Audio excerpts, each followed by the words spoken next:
Pas lors de l'émission passée, vous avez joué un rôle là-dessus, un rôle quelque peu diplomatique aussi.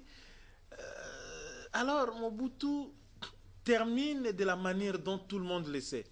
Mais il y a quand même Mouzé qui arrive et qui doit cette fois-là lui aussi euh, imprimer la diplomatie congolaise à sa manière.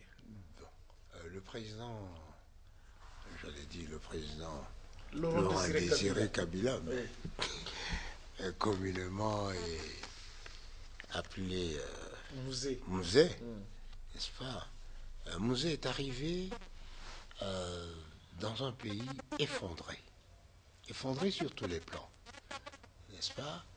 Nous avions les bâtiments, les affaires étrangères, mais nous n'avions plus d'acteurs les bâtiments étaient presque fiables. vides, il faut les Voilà, dire. nous n'avons plus d'acteurs fiables, nous n'avions plus une vision, nous n'avions plus, etc., etc. Donc il devait imprimer sa vision.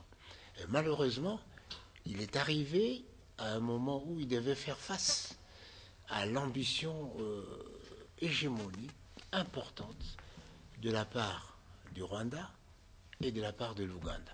Et donc, il a passé son temps à chercher des alliés capables de l'aider à défendre la République avec les éléments qu'il avait. Et on va dire d'ailleurs, c'est l'histoire, il a réussi.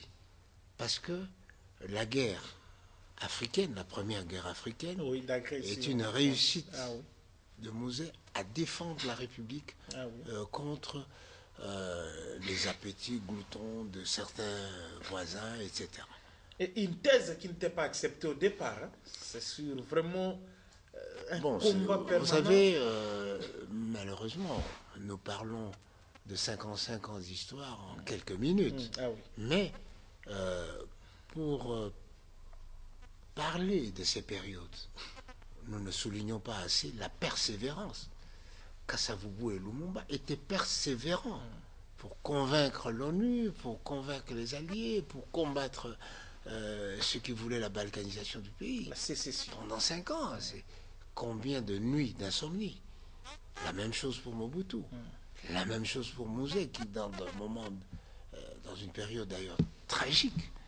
Et donc, la première qualité, c'est la persévérance. C'est la vision, la persévérance et la détermination. Et cela, Mouzé l'avait. Donc, il avait une diplomatie. Il savait parler. Il savait aussi parler, malgré qu'il avait son franc-parler, mais il savait Son parler. franc-parler, justement, ambassadeur André Alain Tuntuliko Yongo, pour une certaine opinion, qui pense que Mouzé était un peu, quelque peu brutal dans son langage là, au-delà de son franc-parler. Qu'est-ce que vous pouvez dire? Je ne rappelle pas ici Non, je crois que son franc-parler... certains détails qui... Non, je vais dire que son franc-parler participait à l'ère de ce temps-là. Voyez donc nos diplomates aujourd'hui. Ils ont leur franc-parler. Vous avez suivi la réaction du gouvernement par rapport... À travers Lambert Mendy, hein? Oui, à travers le porte-parole. Les porte-parole du Voilà, gouvernement, M. Lambert Mendy. Par rapport au discours de l'ambassadeur de France. Ce sont des propos titillants. Et quand vous voyez, en général, les propos diplomatiques aujourd'hui, les propos des diplomates et des ambassadeurs aujourd'hui, c'est tout à fait le contraire de ce qu'il y avait il y a un certain temps. Auparavant, les gouvernements gaffaient et le diplomate réparait. Aujourd'hui, les diplomates gaffent et c'est le gouvernement qui répare. Alors, comme qui dirait, autre temps, autre mœurs. Autre temps, autre mœurs. Mais justement, pour parler un peu d'Iraïs, de son avènement en janvier 2001, il devient président de la République, 29 ans, tout jeune, personne ne lui donnait la chance, tout ça. À la différence de son père, on dit quand même que Raïs, comme militaire, il utilise parfois des canaux sans que lui-même ne paraisse comme ça, alors que Mouzé était toujours tout le temps au front lui-même avant.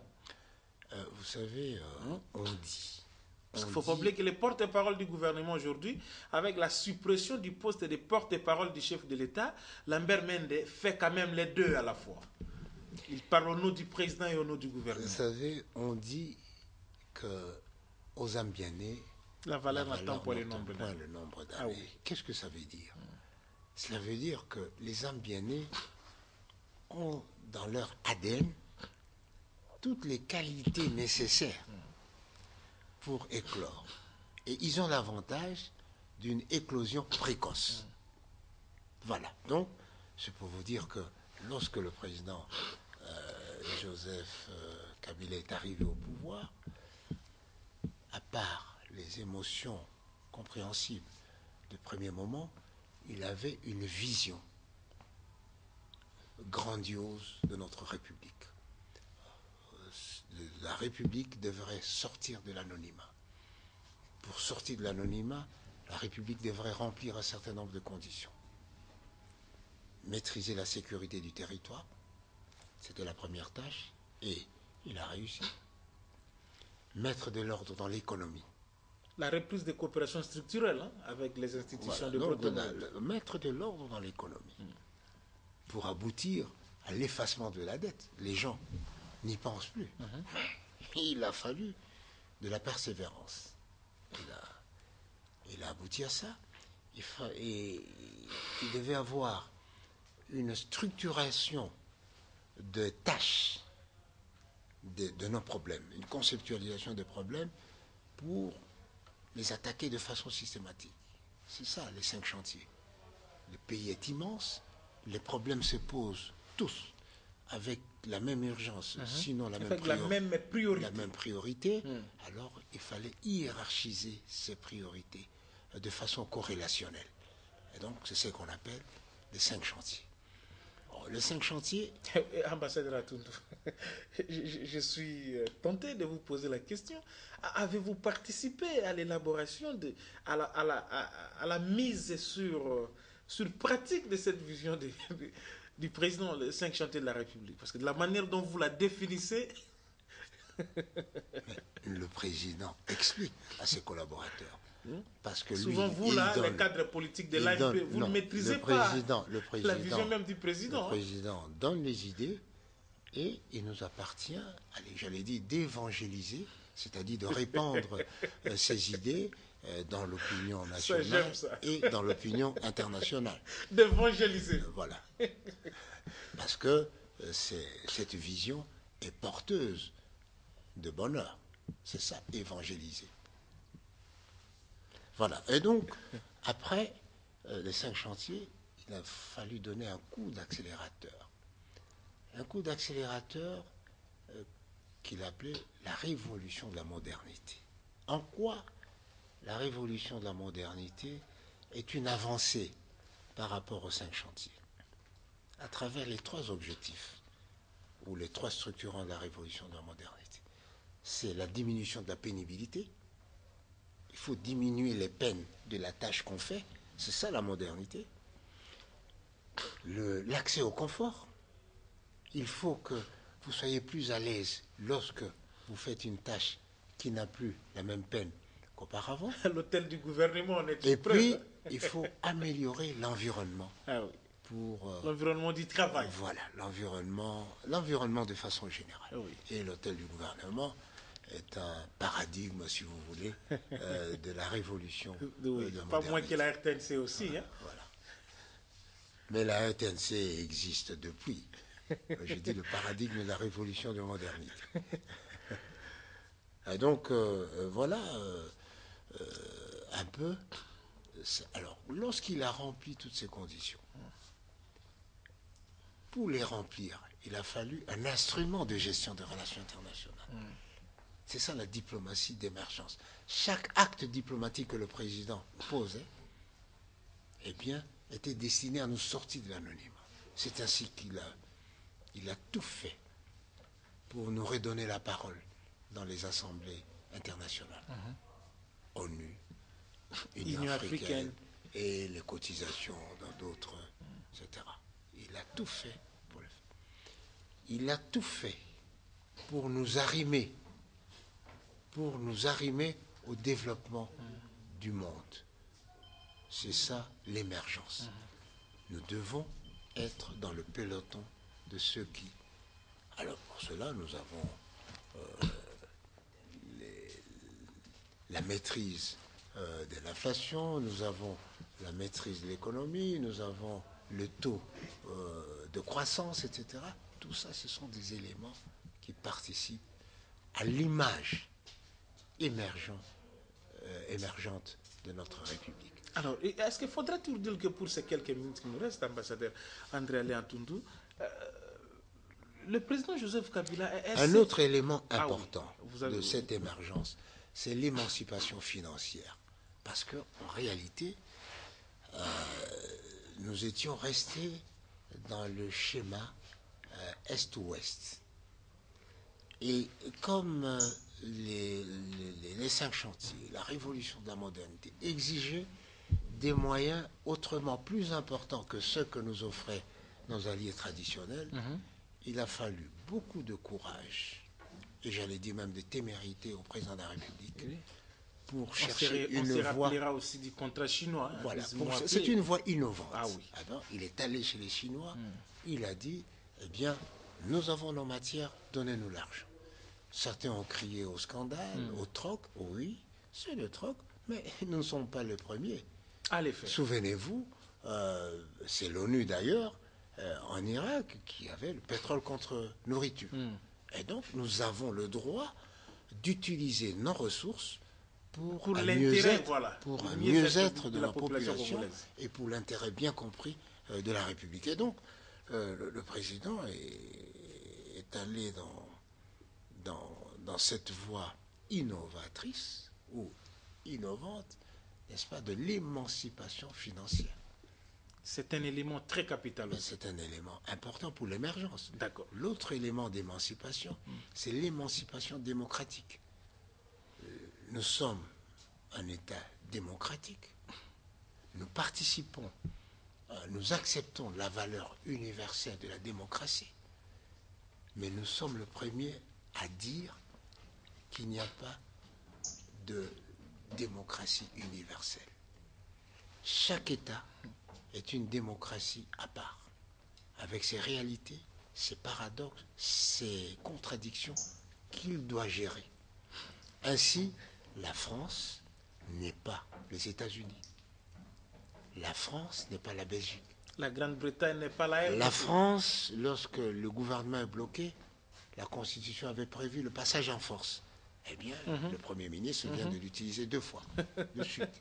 Ce n'est pas le cas aux États-Unis. Et donc, les dispositions que nos constitutions africaines, de façon générale, et notre Constitution de la République a prévues pour certains cas, eh bien, nous ne devons pas les universaliser. Non, nous ne cherchons même pas à les universaliser. Nous devons les utiliser à bon escient.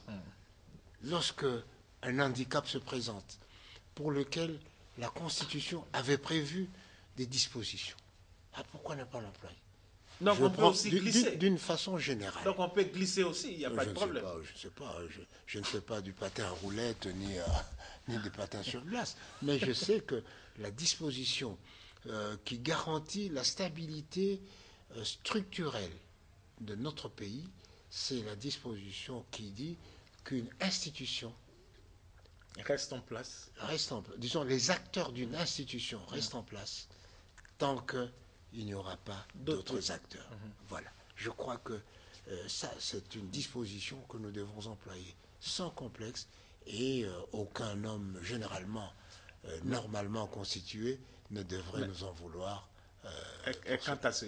Merci. Alors, ce que je note, c'est que de plus en plus, les communicateurs ou les politiques de la majorité, vous devenez de plus en plus intelligents et c'est difficile de vous avoir aussi sur certaines pistes. Alors, ce serait un autre débat, André Aléatoulion. Je sais que vous voulez parler, mais je ne vous provoque pas. Alors, en 30 secondes ou en 1 minute, je voulais que vous puissiez conclure l'émission d'aujourd'hui, Mémoire d'un peuple, qui est essentiellement revenue sur les relations internationales congolaises, mieux la diplomatie congolaise, 55 ans après. Que rapidement retenir des 4 grandes périodes de cette diplomatie congolaise? C'est vrai, en 55 ans, nous ne pouvons pas parler de toute une histoire comme ça, mais on reviendra dans d'autres numéros. Vous avez 1 minute pour le faire. Oui, même moins d'1 minute. C'est que la diplomatie de la République est et a toujours été un instrument au service des intérêts structurants de notre pays. Et c'est grâce à la diplomatie que nous sommes encore vivants aujourd'hui sur le plan international. Voilà. Mesdames et messieurs, ce n'est totalement fini. Lorsque vous êtes avec l'ambassadeur Atundu, peut-être parce qu'il y a cette rencontre, cette complicité conceptuelle, vous avez envie de continuer, mais nous sommes obligés d'arrêter. 55 ans après, nous sommes revenus autour de nos relations diplomatiques, autour de la diplomatie congolaise. Il a si bien décrit les choses de la première période, de la première république à la troisième république aujourd'hui, en passant par la deuxième république, bien évidemment, avec la période transitoire, parce que là, on a connu 4 présidents de la République. Il a expliqué les choses, mais il a terminé par une note que la diplomatie fonctionne où elle est là pour aider justement, moi je vais peut-être changer par un autre mot, l'émergence du pays. Et cette émergence, elle est aujourd'hui incarnée par Joseph Kabila, le premier diplomate congolais. Merci à vous tous qui nous avez suivis. Nous avons reçu pour vous l'ambassadeur André Alain Atundu. Ambassadeur, merci à vous d'être venu. Je vous remercie de m'avoir donné cette occasion de réfléchir sur l'historique de notre diplomatie. C'est le travail que vous faites chaque jour. Merci à la grande équipe technique. Mémoire d'un peuple, c'est la recherche et l'originalité. Mesdames et messieurs, merci.